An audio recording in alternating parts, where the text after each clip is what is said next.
Warning, the following podcast contains a large, some would say excessive, amount of terrible, horrible, no good, very bad adult language and concepts. Parents of impressionable young children should do some fucking parenting and not let their goddamn kids listen to this shit.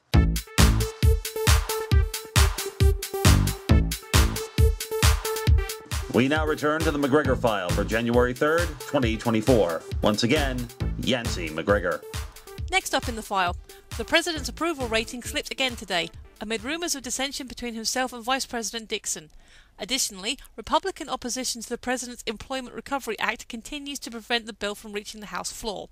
One can only assume this is causing some sleepless nights amongst the White House staff.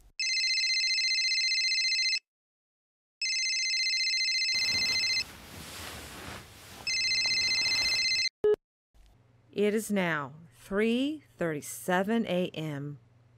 I have only one question for you. Open or closed? No. When they're having the viewing for your useless corpse, I'm asking you how you want your coffin displayed. What are you talking about? What do you mean, what's the difference? The difference is, I slowly poison you with arsenic, slipping it into your morning coffee with your creamer, and in a couple of months, everybody in Washington lines up to weep big, soggy crocodile tears over your sawdust-stuffed, mortal fucking remains in an open casket.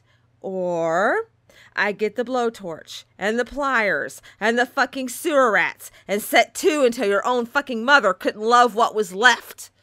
That's the fucking difference. Yeah, maybe it can wait until morning.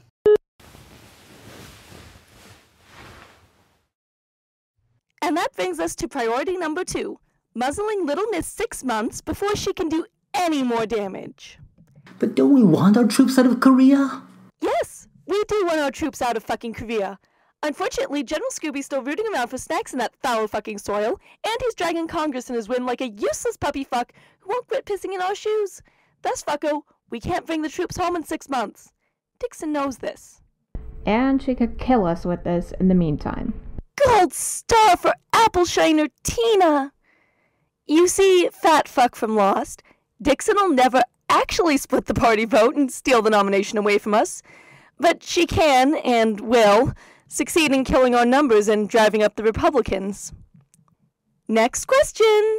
Which one of you soon-to-be aborted fetuses called Fearless Leader last night about a poll result with a 6-point margin of error? She's going to kill us, isn't she? Oh, no, Danny boy. Kill implies that what she does to you will end. Your torment will last until the universe collapses in on itself at the end of recorded time, and a new one is born. It seemed important at the time. I mean, you'd think the president's chief of staff would want to know the president's approval rating slipping another... Shut your fucking spew hole. You're getting useless words all over my nice, clean table. Gather up your shit and get it under control before I rip your sack off like a souvenir mug from Newark and pop it with my Toyota. Are we gonna get back to the agenda, or...? May as well. I don't think Fuckadoodle-Doo's coming today. You mean Barry? I mean Fuckadoodle-Doo. Who gives a fuck if he's fucking Barry? Barry probably does, or would. We had to let him go yesterday. Yeah, and off the roof at that. We had to do our part to contribute to the unemployment crisis, right? Rachel. Yeah, Chief? A word? Yeah. Clear your afternoon schedule. Why? Because Maggie fucking Griffin's back on the high horse again. Her office scheduled a presser for this afternoon in which, reportedly, she plans to declare her intention to strap on fucking dynamite and blow herself up before she'd ever dream of voting for the jobs bill. Well, there's a heartwarming little surprise. If I have to go back into her office on my own, I'm gonna grab her wobbly little neck and shake until the bones snap. Why is that a bad thing? Well, there'd be the Capitol Police hauling me off in shackles, and I think the bad publicity would probably kill the bill. Good point. Can I, Go back to reminding the staff about all the ways that policy memos can double as death warrants? By all means.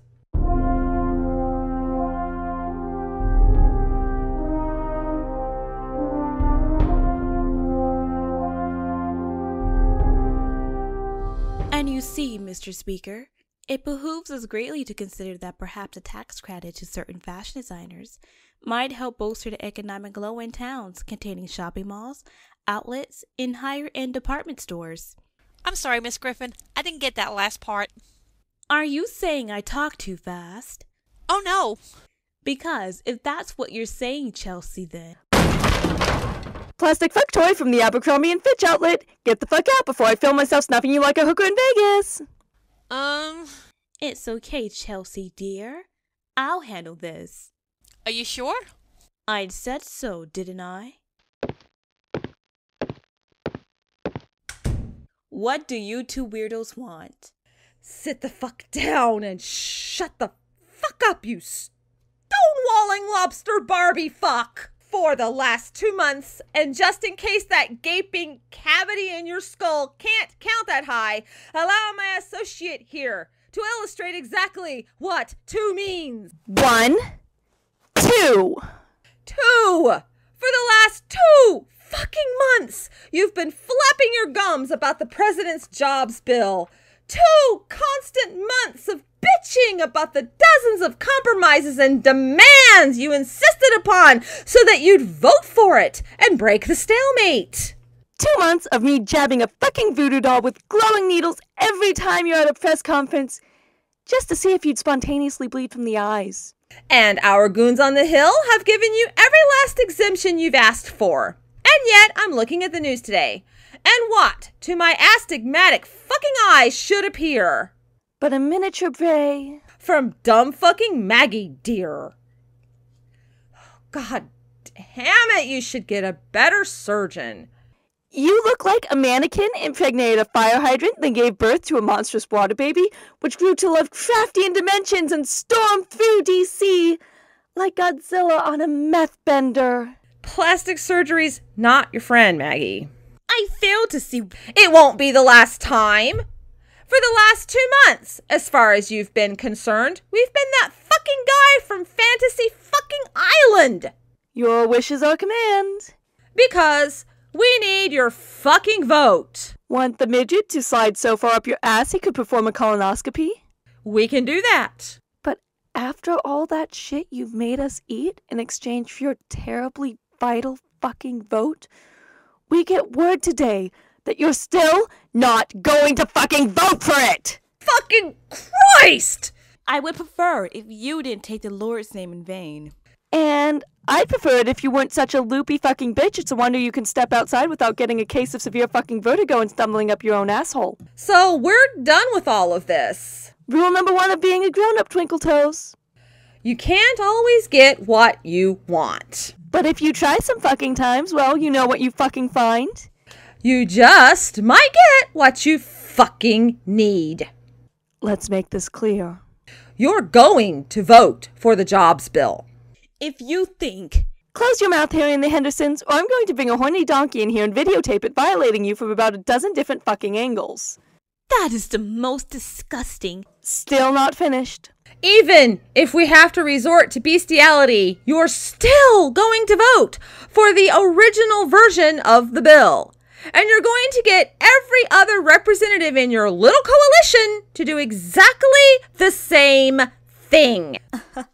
You don't scare me. Oh, Maggie. We don't have to scare you. All we have to do is distribute a couple of photos to one of our friends down at the Post. And pretty soon, Little Miss Family Values 2023 is being raked over the coals for giving a grotesquely unqualified rent boy a cushy, high-paying spot on her staff in exchange for... Rachel? Tilling the fertile fucking fields of your flowering fucking femininity at the Watergate Hotel every Tuesday and Thursday afternoon for the last 3 fucking years. In a manner of speaking. You wouldn't. Would we? Would we what? Ruin one woman's career in exchange for the chance at salvaging thousands? You know, I think we would.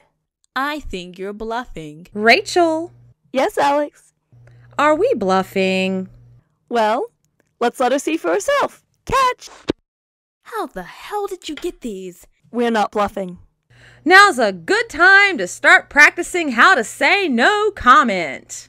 Or, those photos are faked! Or, I was actually hiking the Appalachian Trail that weekend. Oh, and I think Rachel needs her phone back. And you can stop trying to figure out how to delete them. We have backups. Thank you! I don't know how you did it, but you two assholes. Hey, if you don't want to do the time... Don't pay a 22-year-old gigolo named Mickey to plow you like Jethro fucking Tull on the taxpayer's dime. Of course, the post doesn't go to press for, 6 hours? 7 even. Plenty of time to send the pictures in. Plenty of time to stick them in a time capsule and make sure they don't make little old ladies keel over dead for at least another 6 months. So go ahead. Stab us in the fucking back. You might still get to keep your job, Tingle Pants. But you'll still be the only political fuck down on every talk show and blog from now until next fucking Easter. We'll be Big Brother. Watching your every move with intense interest. You'd better not be the holding company.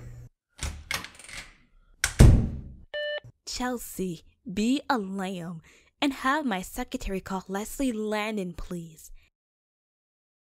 It's quite clear to all Americans that this so-called Employment Recovery Act is nothing more than usual handouts that the Democratic Party loves to throw out as a solution to every problem. People need concrete action to get them back into the workforce, not whatever table scraps the president throws them to tide them over every month. Is it that she's too fucking stupid to take the hint? It's that she's too fucking stupid to know to be afraid. Susan? Robinson from the Post, my office. 10 minutes or I pop his balls with a Bowie knife, deep fry the meat inside, and force it down his weaselly throat. Thank you, Susan. Robinson? Who better? Have I told you lately I want to start a new religion dedicated to you? Rachel, I'm not a god. You will be, if I can get enough staffers to sacrifice animals in your name. You tease. I try. I don't want to have to just rely on Lobster Barbie's rent boy to get us what we need. Already ahead of you. Tina's getting me some meetings tomorrow morning with some of the little pricks in the house who are waffling. Try not to strain anything this time. Oh, you know me. I'll be a model of ladylike decorum and gentility. She'll be coming round the mountain when she comes. She'll be coming round the mountain when she comes. Oh, Jesus God, why won't you leave me alone? Fucking look at me when I'm talking to you, Jimmy, or so fucking help me I'll go down to the fucking Amazon, collect a fucking bucket full of Candiru, shake it up, and then shove the angry little fucker sideways up your dick until you plead for mercy from a cold, uncaring fucking God. Now you're going to vote yes, or... And when I'm done carving your steak with your fucking teeth, I'm going to ram it! Morning, Alex. Mr. President. And that's when I'll stomp the other one under my foot like the fucking source of all ugly in the fucking universe! You're busy. I can come back later. Nonsense. He's just some junior representative from East Bumblefuck, Idaho. I'm letting Rachel handle this. And collect the fucking blood with what's left of your fucking stomach, and... I've got a meeting in 5. Just checking on where we're at with the head count. 180 yay, 180 nay. And the undecideds? As a warning to every other stupid fucking junior fuck in this fucking swamp town dumb enough to cross Rachel, Mother, Marjorie, fucking Lane. You got that? Like I said, I'm letting Rachel handle this. Was that the window? It sounded more like an ornamental vase. That might have been the window, but it probably wasn't. Rachel wouldn't do that. In her own office, anyway. It's bulletproof glass, Alex. You need a tank to break that. Look, Mr. President, if I tell you how we do what we do, I'm warning you that you will probably have to testify before Congress. Not that they don't already know you understand, but don't ask, don't tell, don't start impeachment proceedings. Forget I said anything. Okay, I'll vote yes! I think you could go get her now. Just a second.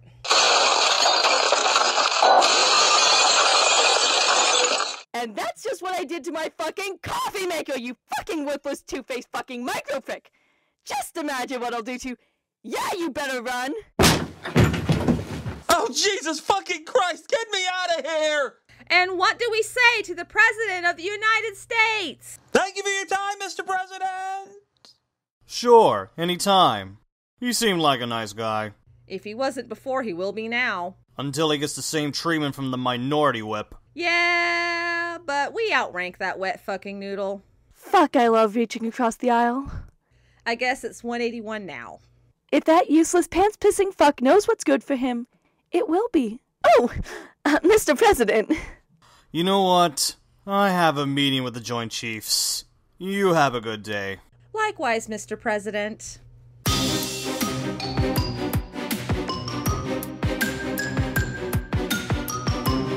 You have been listening to Politricks, a political satire, Episode 2, Opposition and How to Deal with It. Original story and concept by Brian Taylor, adapted for audio, produced and directed by Erin Mills. Starring Katrina Joyner as White House Chief of Staff Alex Wilson, Julie Paulson as Deputy Chief of Staff Rachel Lane, Shanice Turner as Representative Maggie Griffin, and Anthony Logatto as President Robert Sloan. Also featuring Julia S. as Tina Vostic, Cristobal Quieros as Danny Guiterrez, and Michelle Speck as Yancey MacGregor and Chelsea. Music was by Kevin MacLeod, which can be found at incompetech.com. Comments or questions? Visit our Facebook page at facebook.com/politrickssatire, POLITRICKSSATIRE, or follow us on Twitter at politrickssatire, POLITRICKSSATIRE. Support future episodes of Politricks by donating to our Patreon page at patreon.com/dubiouscon. That's DUBIOUSKHAN. This is a work of fiction. Any resemblance to actual events or actual persons, living or dead, is entirely coincidental. This has been a Shallow 15 production.